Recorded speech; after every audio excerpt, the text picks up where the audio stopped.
Hello everyone, how are you doing? This is MD Tech here for another quick tutorial. In today's tutorial, I'm going to show you how to troubleshoot common Windows Store app related issues on your Windows 10 device.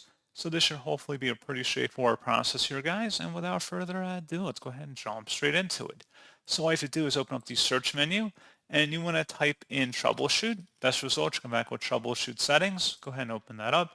And now over here on the right side, select additional troubleshooters. And then scrolling down underneath Find and Fix Other Problems, select Windows Store Apps, troubleshoot problems that may prevent Windows Store apps from working properly. Select Run the Troubleshooter and give that a moment.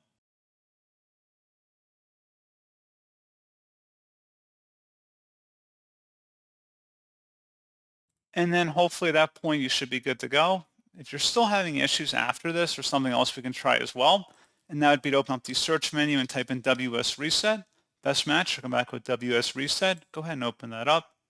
And then it should relaunch the Microsoft Store, and then hopefully your issues should be resolved at that point. So as always, thank you for watching this brief tutorial. Do hope that I was able to help you out, and I do look forward to catching you all in the next tutorial. Goodbye.